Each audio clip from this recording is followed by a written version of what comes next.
Sorry about that. That's okay. Cool. It's cool. I hear that life sometimes pops up, and you get a thing. Other times things pop up, and you make a life. Wow. Hello, everyone. I am Leon Thomas. This is Word Funk, the funkiest funk that ever funked, and we never really explained what this title meant, did we? Nope, I guess not. I am the leader of the Parliament Funkadelic, Leon Thomas. With me is Funkenstein, Johnny, and, of course, Funkasaurus, Austin. So, Can I be the Funk Master General? Yes. Because I'm not sure if Funkenstein is. It's Dr. Funkenstein. You get a doctorate with it. I mean. Oh, really? Well, yeah. I mean, you have PhD in funk. Honorary doctorate? No, legit. Legit. All right. Okay. I'm gonna have to think about that then. Well, while you think about that, that thing that I just said, guys, I was thinking like 10 minutes ago about what we should talk about during the show, and as we always do, we come up with the topics for our show right before we hit record, and basically apropos of nothing, I want to talk about how great the 1990s were for science fiction films. Basically, there's just so many great science fiction films that we remember, and a bunch of them that people don't remember that were still awesome. So what's going to happen here is I'm going to mention one, and then we're going to talk about how great or how bad you think it is, and then I'm going to throw it to Johnny, and then Austin, if you have something to contribute. I know you were a younger man during those days, but if you would like to throw in something, that would be cool too. And we're just going to talk about how awesome science fiction was in the 90s when we thought the future was coming, and then iPods, basically. Okay? Does that sound good? The real question is, can I stop this from happening? I don't think I can. No, Austin, you were late. So basically, Johnny and I conspired on what we were going to talk about during the show, and it was something that interested us a lot. So I have to sabotage this then. Okay. You're going to have to find a way to sabotage this. But the first thing I want to talk about, how this actually got started is we were talking about VR headsets for video games, and I said, you know what, I just want to talk about Virtuosity on this show. I just love that movie, Virtuosity. Now, back in the 90s, everyone, everyone thought that virtual reality was going to be just around the corner and that it was going to revolutionize everything. It was going to be the thing we used to watch television. It was going to be the thing we used to play video games. Virtual reality was going to be... In Demolition Man, it was even the thing that we used to have sex with each other. Yeah. If you remember Demolition Man. I remember it so well, and I loved that scene. There's nothing like watching Sylvester Stallone have VR sex and just watching him try to emote. But we can talk about Demolition Man in a second. First, I want to talk about how great Virtuosity is. It stars Russell Crowe's butt and the rest of him. But yeah, he's like nude in this. It's great. And he's a VR program. And there's basically this scientist built a VR program, and Russell Crowe, the VR character, is in there, and he somehow gets out of the program and into this fleshy, almost android body that runs on glass. When he runs out of energy, he eats glass, and that makes him stronger and heals his wounds. So, of course, obviously that's going to happen. So what you're going to have to do is you're going to have to get Denzel Washington out of jail because he's in jail for killing someone who killed his family. Because, that's what you do. And he gets out. It's basically Malcolm X versus Gladiator, and they just go at it. And it's great. And the cool thing about this movie, it makes all these sort of assumptions about what's just around the corner. VR did not happen. It sort of did. It's kind of now. They're Oculusing it as we speak. But it didn't become such a big deal. We had the Virtual Boy, and then everyone just kind of said no. It did get one thing right, though, in a prophetic way. It suggested that maybe mixed martial arts, most notably UFC, would become very big.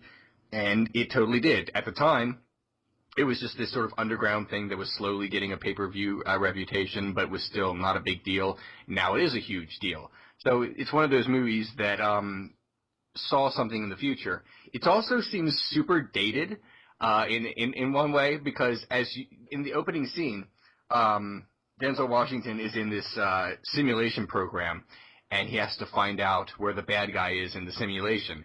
And he finds a clue, and the clue is an emoticon of a smiley face as the name of a building.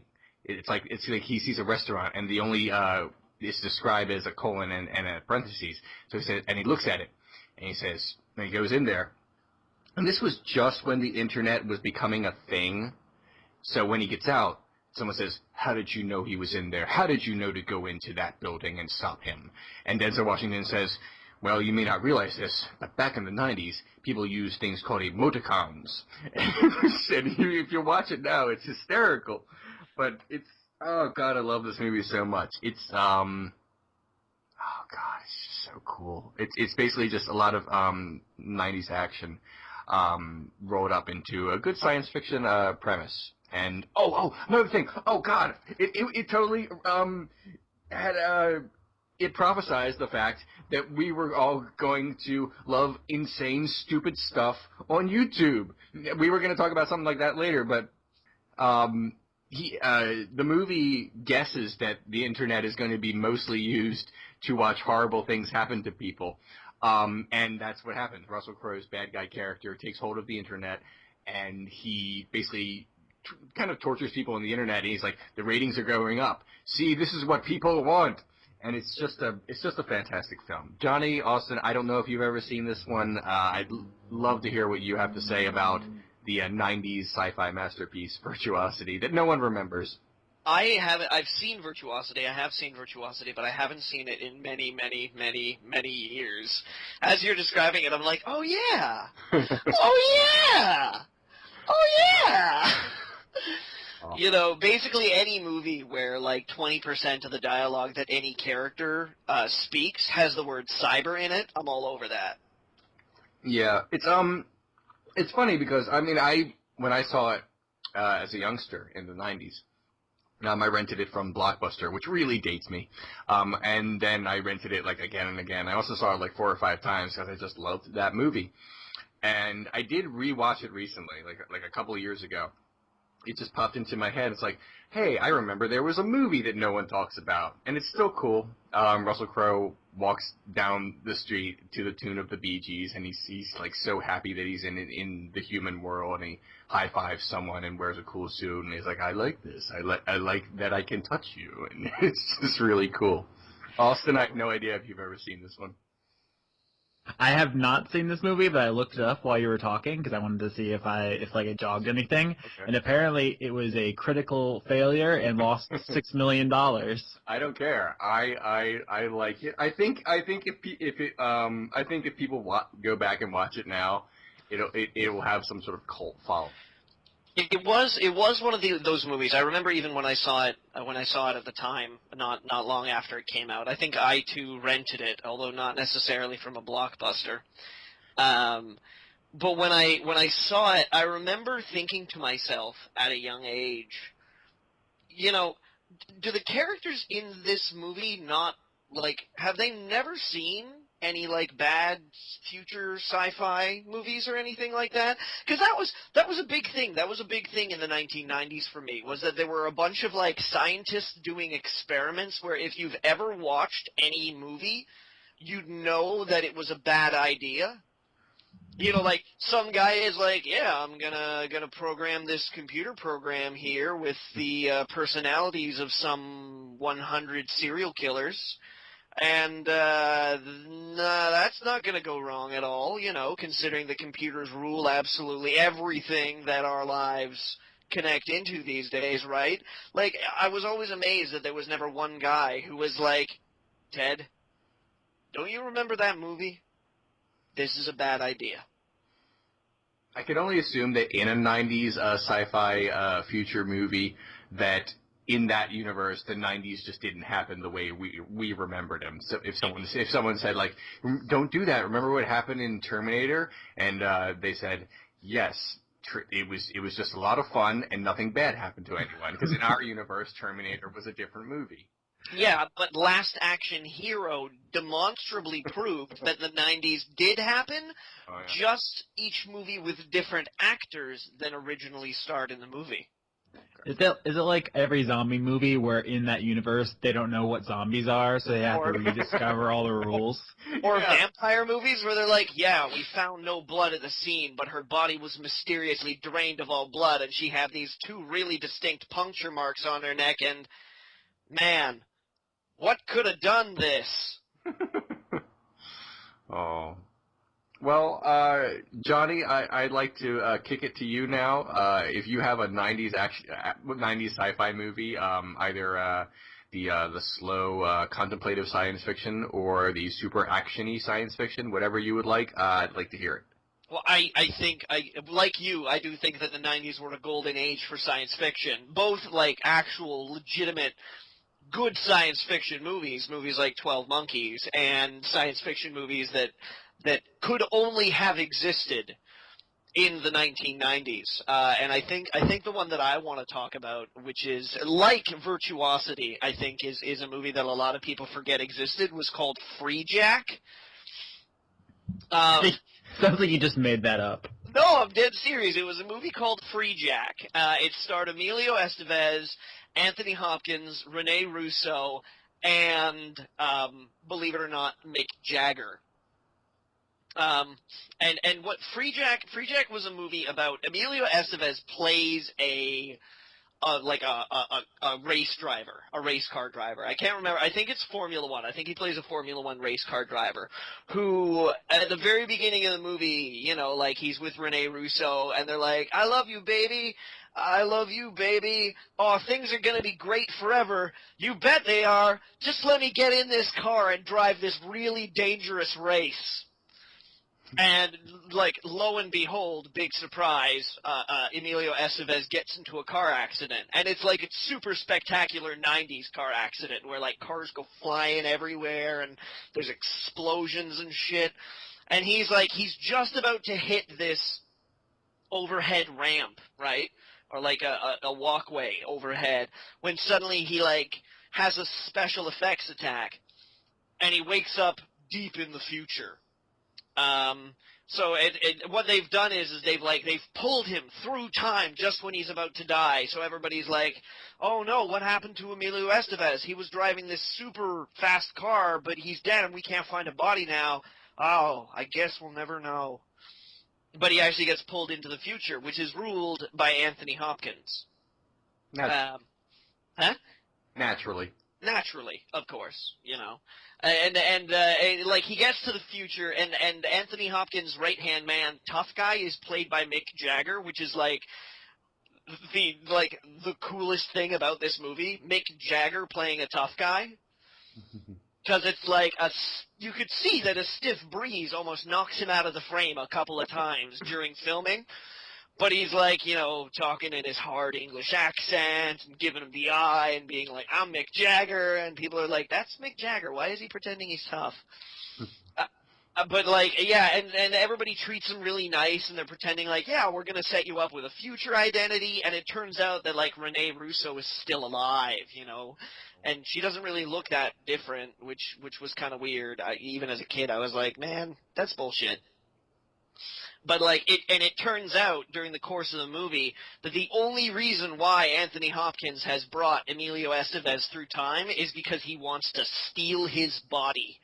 Because he's the only man that Rene Russo has ever loved. And now Anthony Hopkins is in love with Rene Russo, so naturally the only thing that you can do is bring her dead boyfriend, the only man that she's ever loved, through time, so you can steal his body and kill him again. Like, right in front of her. And be like, I love you, babe. Look what I got you. It's your old boyfriend's body. Oh, but by the way, I totally had to flush his mind and personality out in order to get in here, so, you know, are we cool? Are we cool? And then It was kind of ridiculous. Like, it was, like, Emilio Estevez, Anthony Hopkins, like, could you possibly imagine another movie that those two people would be in? Adorned with Mick Jagger, no less. I just looked it up, Johnny. This movie was met with critical disaster and lost millions of dollars, just like the one Leon brought up. Absolutely, I know, right? I can't believe that someone in, like, a casting meeting somewhere says, you know who we need to play the tough guy? We need Mick Jagger. Nothing says tough like a pencil-thin guy who dances around like a chicken bobbing his head. I know, right? It was almost as good as the second Crow movie where Iggy Pop was supposed to be the tough guy. Oh, Iggy Pop. You know, I don't want to make any assumptions about Iggy Pop, but Iggy Pop looks like the kind of man who's lived a rock and roll lifestyle and just he lives on a steady diet of drugs. Yeah, have you ever actually read any of the stories about like his like crazy heroin adventures and shit? Oh yeah, no, I'm not saying that Iggy Pop's not hardcore. You know, like he's pretty rock and roll is what Iggy Pop is. He's apparently he's all straightened out these days and whatnot.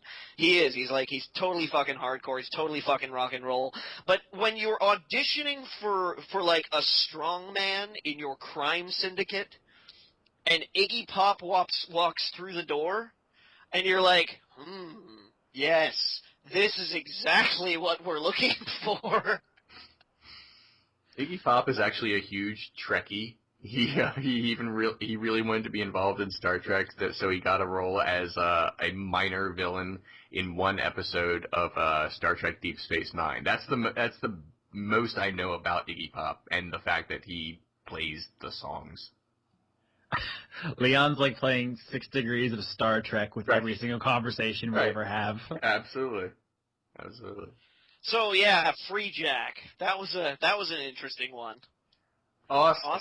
Do you want to talk about Johnny Mnemonic now, Austin? I hear that movie was a critical flop and lost millions of dollars. That's the only measuring stick of success in my book is critical and box office gold. Otherwise, your movie sucks. Now, I was actually looking at the list of movies you guys were discussing before I showed up because I was late being important and doing stuff.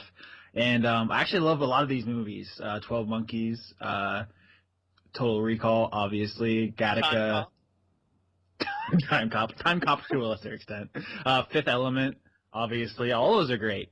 I'm surprised more of these movies haven't been remade. I saw Total Recall, and I had a heart attack for a second there because I remembered that they remade that. We have to talk about The Fifth Element at some point in this conversation, by the way. We do. I'm surprised that above all of those, how has that not been remade yet? You'd think they would have. I think probably because the first iteration of The Fifth Element pretty much knocked it out of the park. Exactly. You can't improve on The Fifth Element. I mean, you can remake RoboCop because that movie sure did suck and needed to be remade, but not The Fifth Element, guys. I just mean, if you're going to remake The Fifth Element, you've got to, the point of remakes apparently is to leech off of somebody else's success, but in a bigger and brighter, more, flamboyant and impressive way through special effects or whatever. But I'm afraid that The Fifth Element already hits all those notes. You couldn't possibly do The Fifth Element any bigger, any more flamboyant, any more colorful. In order to do a remake of The Fifth Element and stand out, you would have to do it like German Expressionism, black and white minimalist style. And everybody would be like, that was really not what I was expecting. The only way I could accept a remake of The Fifth Element if it was like a literal remake of Fifth Element, like they used all the same actors and all the same roles and got all the same cast to do the whole and crew to do the whole thing. They just mildly updated and just reshot the whole thing and said, "Here's a new movie, go see it this time."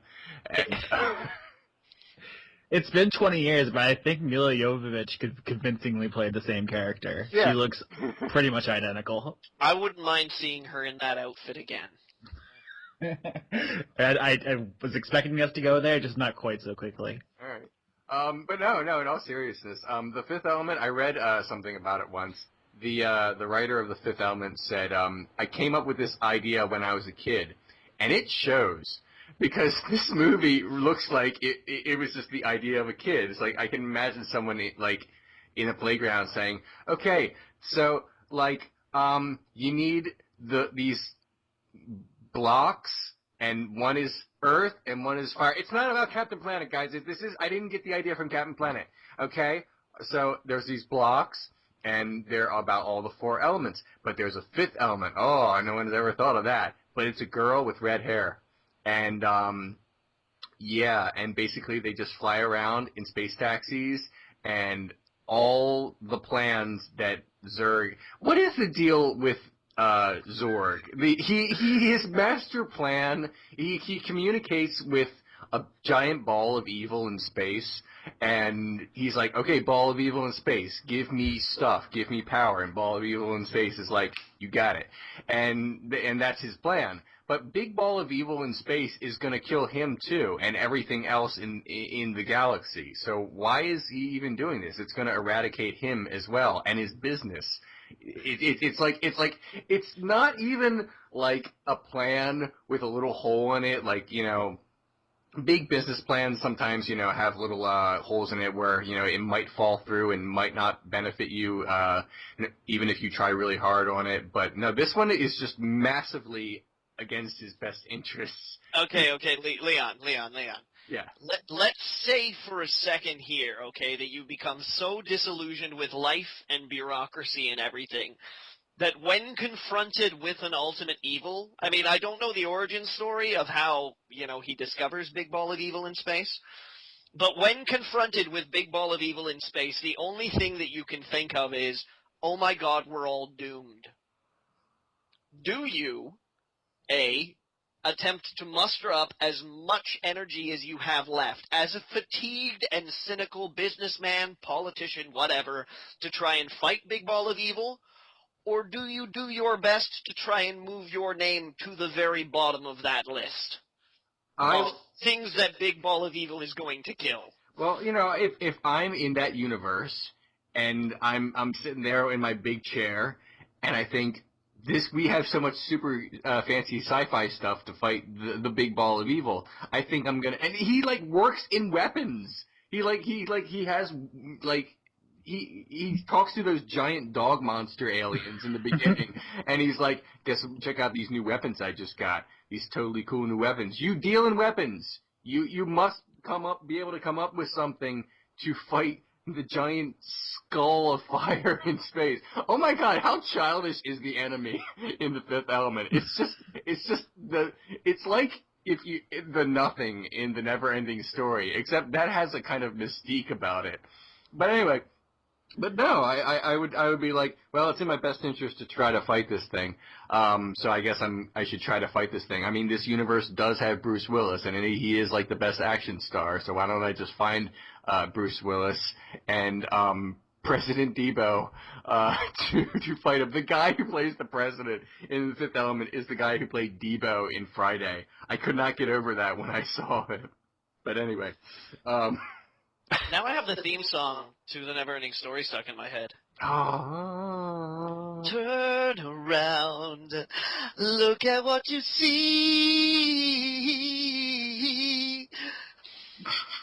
My favorite thing about The Fifth Element is that Bruce Willis and the villain never meet. Hey, yeah. they never once run into each other. Well, in a way, I mean, Bruce Willis is the name of, like, the star in the sense that he's the biggest actor at the time in the movie. But really, The Fifth Element is Mila Jovovich's character, Lilu. She's the title character. She's the most important piece of the puzzle. That's true. I just think it subverts at least a little bit of your expectations that you expect Bruce Willis to gun him down at the end or something, but they never even see each other. If I can step just slightly outside of the 90s and just go into science fiction, I think it was the 80s. In Wrath of Khan, Captain Kirk and Khan are never in the same room. Well, isn't that, you're the Star Trek expert, but don't a lot of those confrontations involve sitting in their own ships and yelling at each other over the screens? Yeah, but I feel like that if you're going to have some kind of wrath, that it should be personal. But anyway, I don't want to get into a different decade, or else we'll just talk about random science fiction films. I want to zero in here. I feel like somewhere on the BT podcast, our previous podcast that we must have talked about this movie before. So I'm just going to briefly mention the fact that Event Horizon is the best thing that Paul W.S. Anderson ever did. Yeah, I mean, speaking of Mila Jovovich, Paul W.S. Anderson directed Event Horizon, and for those who have not seen it or heard about it, Lawrence Fishburne and Sam Neill get on a ship to find another ship that's been lost at the edge of the galaxy, and it turns out that hell is involved somehow, and yeah, hell is in space.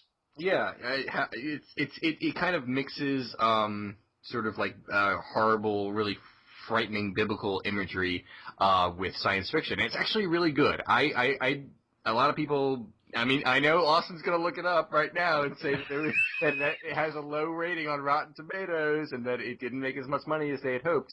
But I really like this movie. And the funny thing is, I learned recently that the director, Anderson, he wanted it to be way gorier and way more frightening, but he got he was basically told to cut a lot of stuff. So he cut it and it got an R rating. But all that footage is lost. So we're never going to get the director's cut of Event Horizon, the X-rated version, and I feel like that's just a tragedy. I actually didn't look it up because I have seen Event Horizon a long time ago. I remember liking it, but the only thing I really remember vividly is that like someone like get like I'm trying to remember how it is, they like dig their eyes out or something. Someone gets like fucked up in the eye region. Yeah, there's eye stuff going on in that movie. That's like the thing I remember most about it, because that was like really gross to me whenever I saw it. I was like obviously like 9 or something. Johnny, you must have seen Event Horizon, right? Absolutely, I've seen Event Horizon. Yeah. And you're right. It's the best thing that Paul W.S. Anderson has ever done. Yeah. Even better than Mortal Kombat. Speaking of that, did you guys see the new Mortal Kombat trailer?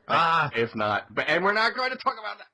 Fine, I can deviate for like 30 seconds. What was the new Mortal Kombat trailer like?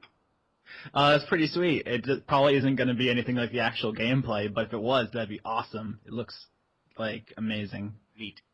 A lot of people hated it. I liked it though. Right. I don't know. It's a thing. All right. Johnny, any cool 90s sci-fi movies you would like to discuss? I have like 12 more. There's so many cool 90s sci-fi movies that we could discuss. I believe that this one's probably on your list, but I just want to make sure that we get it out there. Dark City. Oh yeah. Dark City, I think, was a pretty cool 90s sci-fi movie. It was a movie about a disc in space that has a city on it. Oh, that's the twist. You're the twist. What it was like a 1997 movie. For I know, but like nobody watched it. It's like never mind. I'm sorry. Go ahead.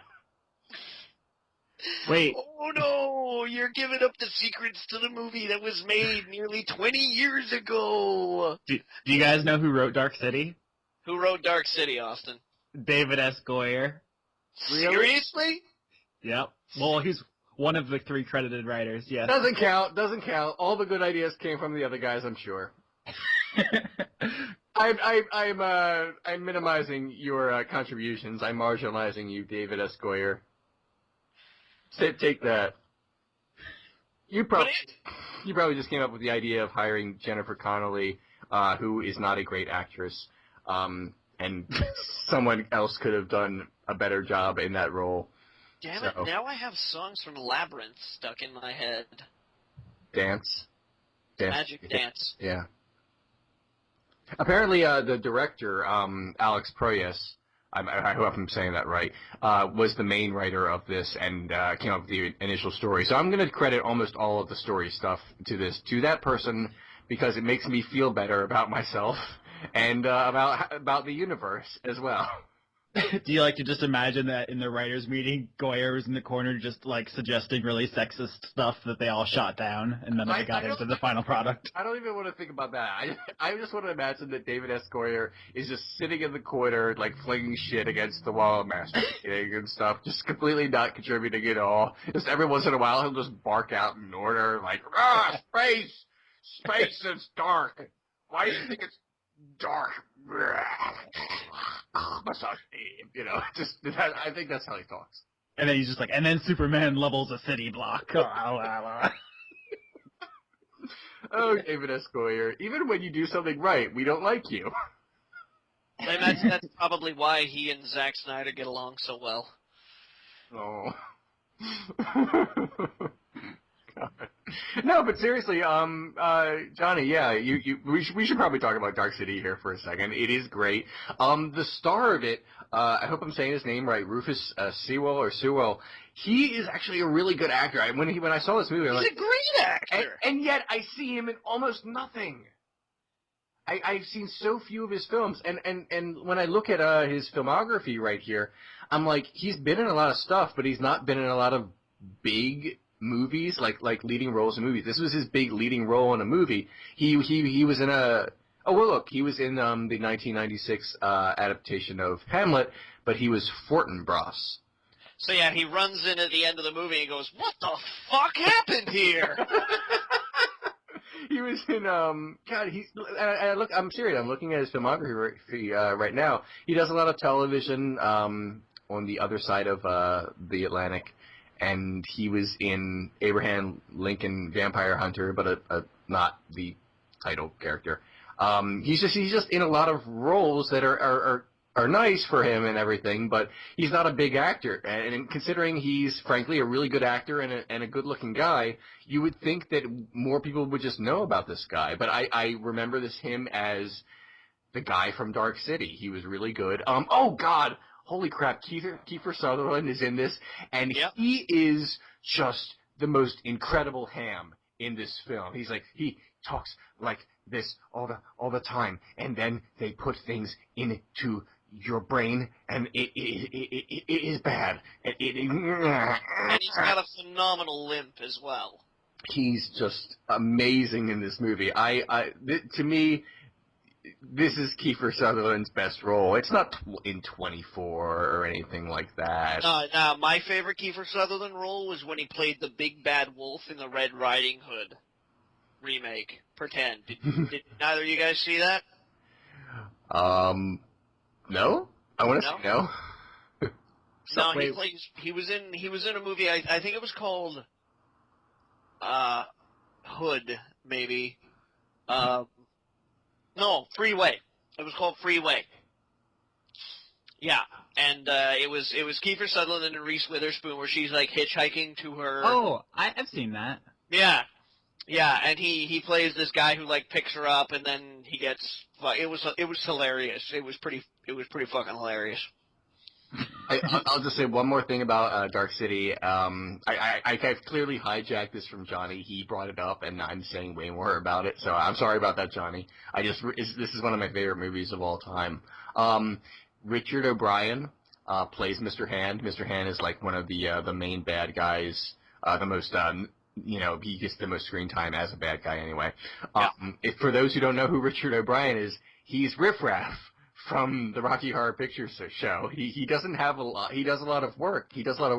But he doesn't have like a whole lot of film credits. So it's like over the past. He started in the '60s and he's did up till he's still going. He done a movie like a couple years ago, but out of like the 40-50 year career, he's been in like 20 roles in films. So this is one of his most notable ones besides the Rocky Horror Picture Show and Dungeons and Dragons. So and Flash Gordon. Oh, okay. I didn't see that one, so maybe one day I'll have to. Although when I saw Richard O'Brien in Dark City, I was like, holy shit, that's Patrick Mcgoohan. And it wasn't. I'm sorry, I feel dumb. Who is Patrick Mcgoohan? Patrick Mcgoohan was Danger Man, or also known as Secret Agent Man, John Drake, and also The Prisoner, subsequently. Oh, okay. All right. A little embarrassed. I've never seen The Prisoner. I know what it is, just haven't seen it yet. Well, sir, have I got a show you should watch. Oh. It's The Prisoner, in case you didn't know. I got that by the fact that we were talking about it. Okay. Just making sure. Let's see. We've been talking for 37 minutes now. Austin, we'll give it to you, and then we'll talk about something else, I guess. Wait, Is there any other 90s sci-fi film you would like to talk about?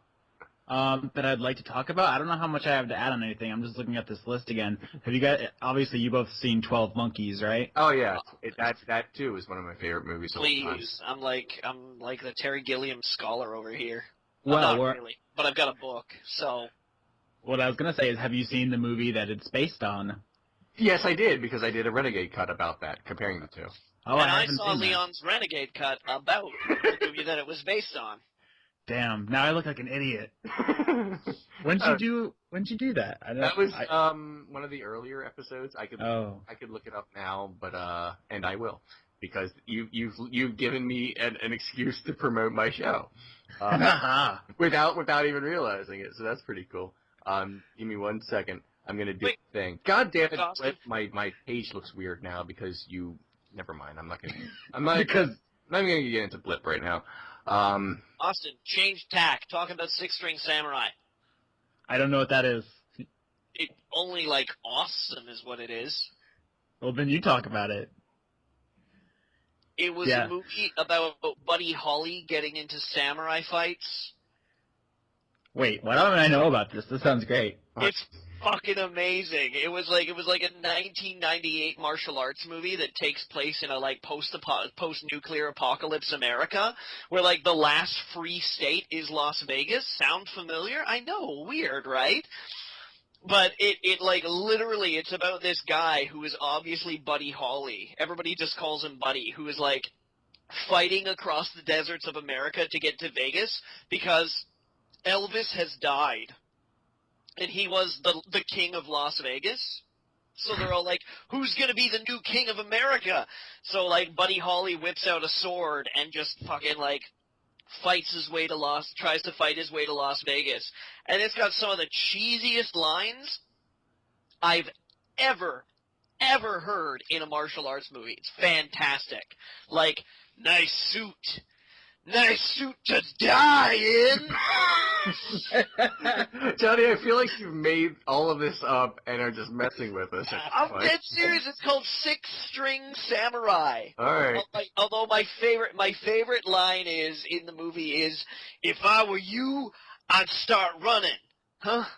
If you were me, you'd be good looking. Great.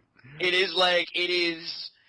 is so wacky, and the soundtrack is amazing. The soundtrack is written by this sort of ex-Soviet band called the Red Elvises. I'm dead serious. This is a real movie. It's called Six String Samurai. It's awesome. It is so awesome. I feel like this is one of those movies that like Diamanda Hagen has to review, so I may have to talk to her about this. But about 12 Monkeys and the other film, it's called La Jetée. I had to look it up on my Blip page just to notice that. Yeah, it was the 22nd episode of Renegade Cut. Apparently I did another episode that I almost forgot existed because it was over a year ago, and that's how my memory works, about when it is and is not appropriate to kill a dog in a movie. You know, not just in general, like general ethics about whether or not it's to kill dogs. But anyway, so any final thoughts about the 90s or sci-fi in the 90s? No, I think that's enough talking about that. I think 40 minutes is more than any sane person could be expected to stomach. Okay. Strange Days was good, and I'll leave it there, I guess. I'd be remiss if I didn't mention Galaxy Quest. Yeah. Even though that was like, that's the black sheep of the 90s sci-fi movies. Well, it was the tail end of the 90s. I think it was in 1999 when that came out. Oh yeah, but I mean, not even that, but because it was funny. Oh, okay, because it had humor and a heart and wasn't bleak. Yes. Okay. You guys are nerds. So tell us about video games, Austin. What video games have you been playing this week? See, you think you trapped me here, but I have a perfect game I played this week to make fun of you, Leon. Oh, okay, cool. Do you remember there was a couple months of the BT podcast where you were on, and every week you'd come on the show and I'd be like, "Hey, Leon, what are you playing?" And you'd say, "Well, I'm still trying to beat 3D Dot Game Heroes." Oh, yeah. How far did you get? Really far, actually. I completed a lot of dungeons and did a lot of quests, and it was a lot of fun, but something must have happened, and I had to stop, and then I didn't go back to it. But it was good. It's very good. I beat it this weekend, all of it. It's not a long game. I was gonna come on here and tease you about it, but it's like shooting fish in a barrel. Obviously, you have responsibilities in a life. You're an adult. You have things to do. Yeah. But what I do want to talk about is how fucking good this game is. I just played it to make fun of you, but it turned out it's way better than I thought it was going to be. It's by From Software, the people who make Dark Souls, Demon Souls, all those Souls. They also did Armored Core and Lost Kingdoms and stuff.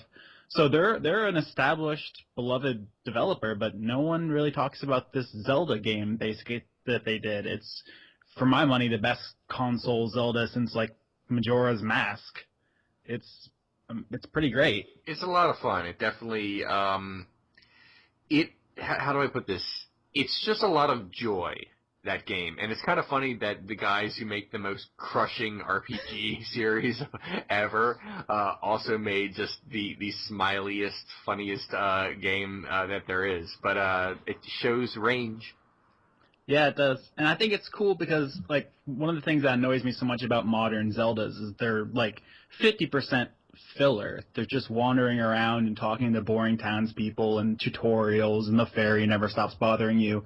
3D Dot Game Heroes is just the good parts of Zelda. It's just the dungeons and the puzzles and the bosses and stuff like that. And that's really what I want out of games like that. I think A Link Between Worlds for 3DS is the closest they've come, and I actually really liked that game. Like, it's a chore getting through any other Zeldas for me, and this was just exactly what I wanted out of that style of game. It's super cool, and it's great looking. Cool. Like, I knew the aesthetic was like as if you made a 2D game into a 3D game, but it looks like way better than that sounds. It looks, especially like the water effects, it's like it has no business looking as cool as it does, and I highly recommend it. It's published by Atlas in the West, which is, everyone knows who Atlas is. But that's what I've been playing. Have you guys been playing any video games? I've been playing Tales of Grace's F. I don't know if you've ever heard me talk about this, but it's a JRPG. Now, I played a few more hours of it since last time we talked, including about a solid half hour today. Apparently, one of the characters, God, what is his freaking name? God damn it, he's the prince. Richard? Richard, that's it. What's wrong with me? Richard, don't tell me why this is, because I'm trying to figure out the mystery, but Richard just, completely spazzed out. Basically, in any JRPG battle sequence, your good guy is going to get, slashed with a sword or an axe, 4 or 5 times before you beat the other guy by sword slashing and axe smashing him. So in this one cutscene, a bad guy comes out of nowhere and, cuts Richard. And everyone's like, no! And you have to remind yourself, this is different. It's in a cutscene. So in a cutscene, it's not the same thing as being smashed with the sword over your face, in a battle sequence. This is the kind of thing that can kill Eris. So you gotta pay attention here. Cutscenes are for keeps. Right, cutscenes are for keeps. And he was cut, but he's fine. And then he just completely spazzed out, and he was like, no! I can't believe you did that! And he just murders this guy 12 times over, just complete overkill. And then he snaps back into reality. He's like, oh, I'm sorry, I don't know what came over me. And then everyone looks at him and is like, oh, this is part of the mystery. It's this game. The Tales games are not subtle about hinting that there are hidden secrets for all the characters.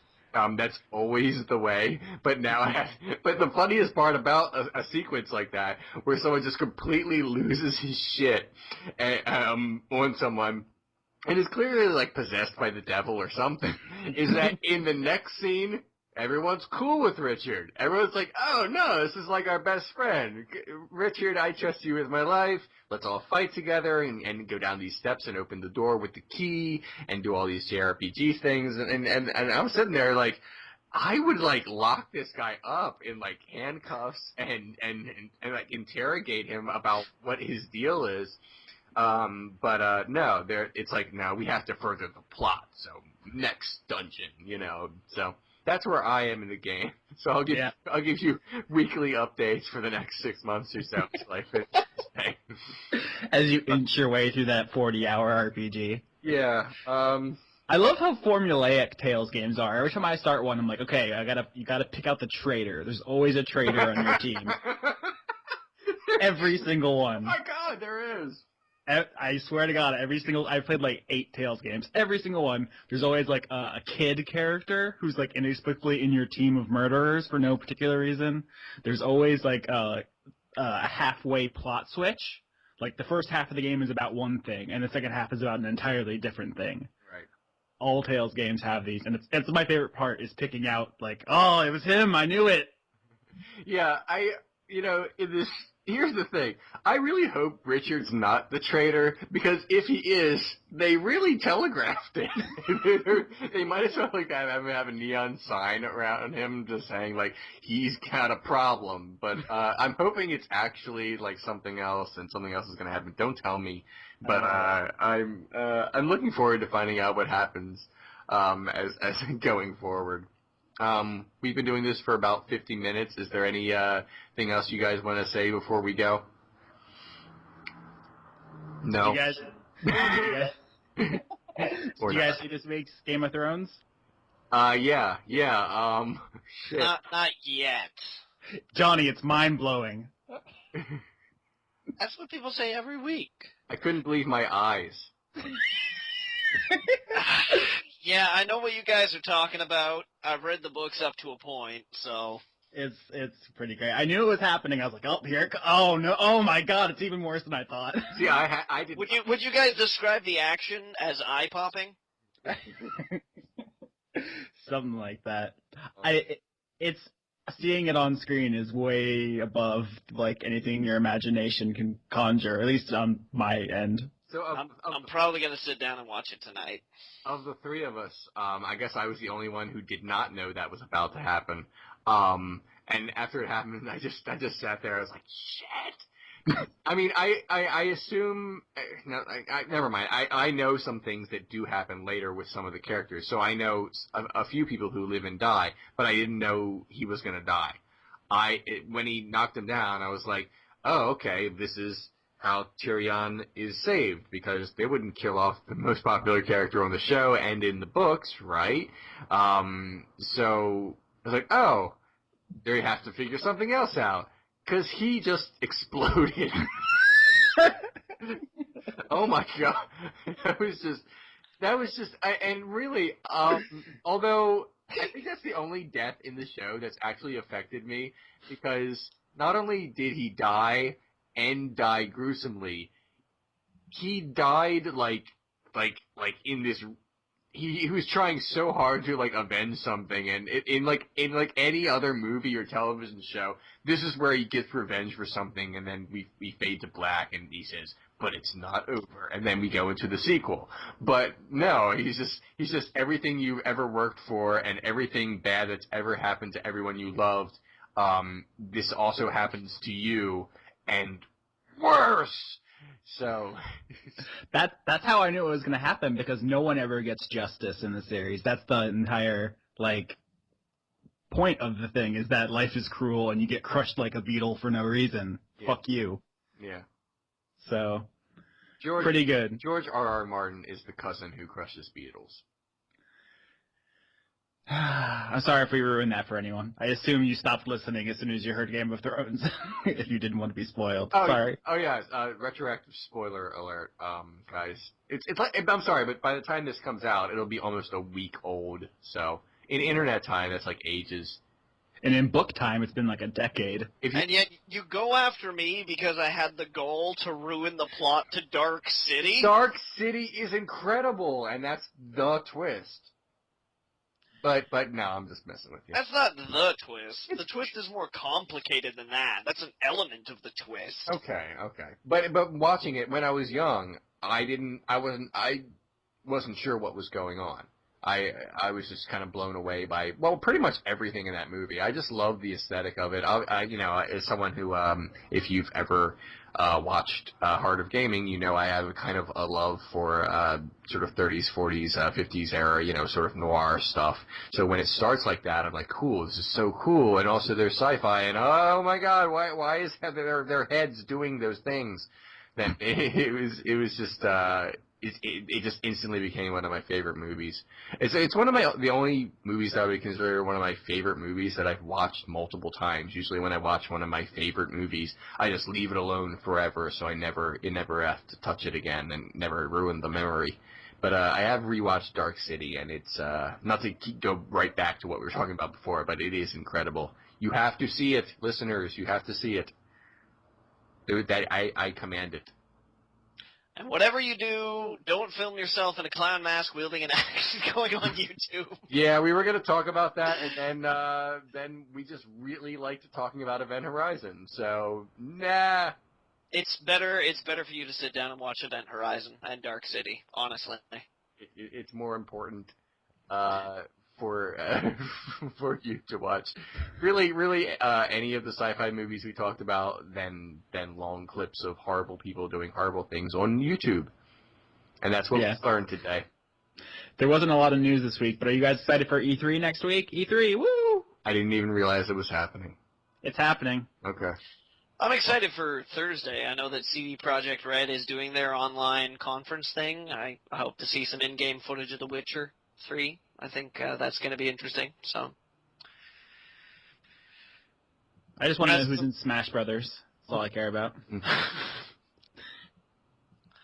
Have you been Mario Karting, Austin? I have. I had a Mario Kart tournament with some friends the other day. It was good. Awesome. Mario Kart's great. But, I mean, who doesn't know that? You don't even need to review Mario Kart. It's Mario Kart. Yeah. Well, we got to go. Thank you for listening to us talk about, I guess this is the longest on a show that we've just talked mostly almost entirely about one topic. So, neat. Or not, depending on what you like to listen to us talk about. Maybe this is the worst. Yeah, maybe if you were like, dude, you should talk about 80s fantasy movies, all I wanted to know about was Krull. Or Legend. Yeah. Oh my god, Legend. Let's talk about Legend next time. I totally have to stop doing this. But yes, that was, Tim Curry was like the devil or something. Yeah, and Tom Cruise was slightly more fey than he already is. Tom Cruise played a wide-eyed naive who didn't know what he was doing half the time, somehow. There we go. All right. All at Ridley Scott's hands. Goodbye, everyone. We will see you next week, where clearly we will talk about 70s romance films. And remember, Snake Face. What? Wait, what? Excuse me? Okay. I have no idea. God damn it, Johnny. What even the hell? I think he's just going to say something weird at the end of every episode to sneak it in. Now, that's your new thing, Johnny. Every episode you just end it by saying some weird shit. Purple applesauce.